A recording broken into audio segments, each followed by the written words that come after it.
Hi, I'm Gabby. 2 years ago, I was invited to sing at a local church in my community.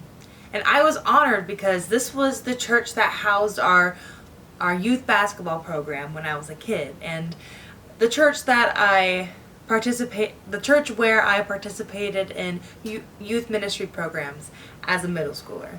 So of course, I was honored to be able to give back to this church that was an anchor institution in our community. But I was disappointed when I found out that this church that was once thriving and that was so foundational to our community was dying. It had only about 40 people in the congregation, and well, let me show you. They look like this, or rather they looked like what this picture represents to me. This picture shows people in pews. They're spread out, they're not talking to each other, they're not fellowshipping, they're passively engaged in worship, they're simply listening to what the guy in the pulpit is saying. And this to me represents what I see at our church today. And the next slide represents what I would like to see. This represents what I would like to see. The church is filled by the congregation, and they're chit-chatting, they're fellowshipping, they're engaging together, and they're making connections that are essential to doing good work. So if I want to see this in my church, what do I need to do? How do I fix a church? Where do I begin? Where do I focus my energy? So I present to you 3 practices that are employed by healthy and thriving churches. Every thriving, healthy church features passionate worship, they embrace the community, and they generate new leaders. Passionate worship.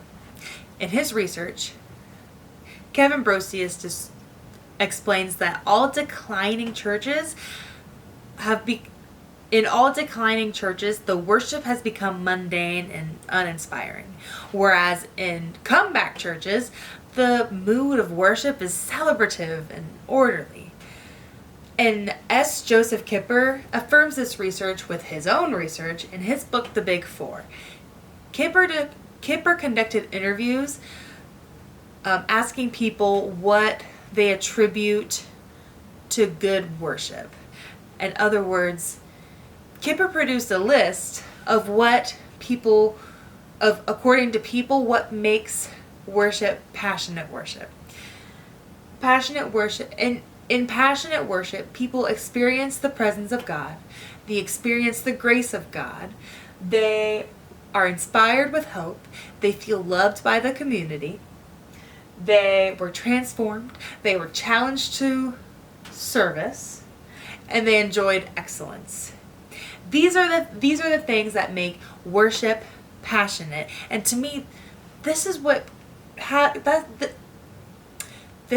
keeps people bringing back this is what keeps people coming back every week. This is what they come for. They engage in worship to feel transformed and loved and connected to something greater and inspired. So passionate worship is related to healthy, thriving churches, and these are the things that we can incorporate into our worship to ensure that people feel like they want to come back next week. I want to point to number 4. They feeling loved by the community. This shows us that a sense of community is important to a church and to a sense of meaningful engagement in church. And it brings me to my next point. Embracing the community. Healthy, thriving churches embrace the community. There was a church.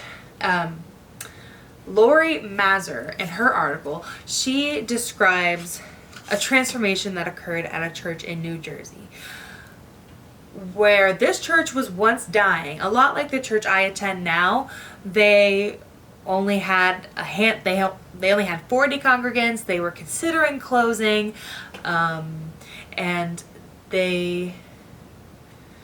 instead of hiring a minister, they hired a building manager because they looked at their assets. They knew that they had a building that wasn't in the greatest shape, but still they had a building, and they knew that they could use it to bring people into their church.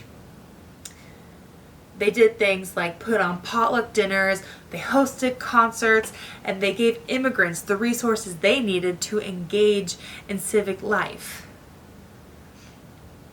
And Kevin Brosius affirms this in his research as well. He says that churches that are dying have an inward focus. They only worry about their own congregation, and they don't reach out to the community. They assume that nobody else wants to join their church, this and that and the other. Whereas growing churches have an outward focus. They look at the community and they want to bring them in. They do what it takes, and they intentionally take action to bring the community into their sanctuary.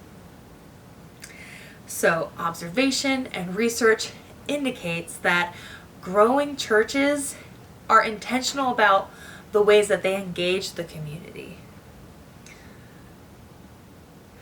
which is all fine and dandy, but doing things like potlucks and concerts and this and that is a lot of work, and it can feel like extra work for churches that are hardly getting by trying to do the work it takes to feed their own congregation.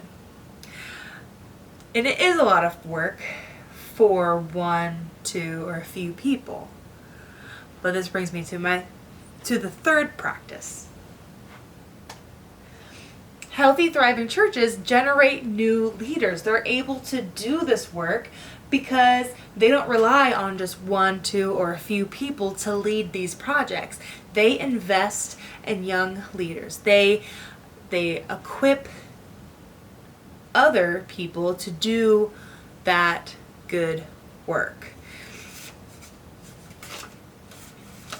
At that church in New Jersey, it was a Unitarian Universalist church.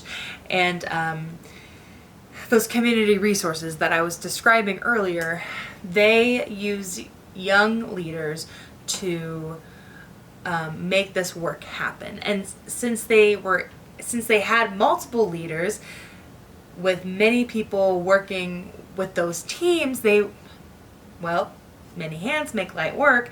They were able to reach more people, and they were able to differentiate and tailor their resources to fit the interests and needs of the community, which proved to be very valuable because they created an incredibly strong connection between the community and the church. And it's what led to their own success. They ended up, they brought the community into their church, and more people started showing up for their services. So, bringing the community into the church is essential. Kipper affirms this research about generating new leaders. He says he found a positive correlation between churches that train new people to do evangelism and mission work, and there's a positive correlation between that and growth in numbers, growth in congregation of the church. So, research indicates that it is incredibly important that churches invest in new leaders, and they can generate new leaders. They can equip others to do the work that it takes to spread their congregation. So, those are 3 practices employed by healthy, thriving churches. These churches feature passionate worship, they embrace the community, and they generate new leaders. These are the practices that I can use to revitalize the church in my community. I may not have the authority of a pastor, and I may not have the bureaucracy of a council. But what I can do is take the lead on some projects to ameliorate some aspects of our church. As a worship leader, I can design incredibly dynamic, engaging, and passionate worship to feed the hearts of our congregation and to keep them coming back to church every week. And finally, I can do my part to bring the community into our sanctuary. No one can do everything it takes to change or to fix a church, but everyone can do something. Thank you.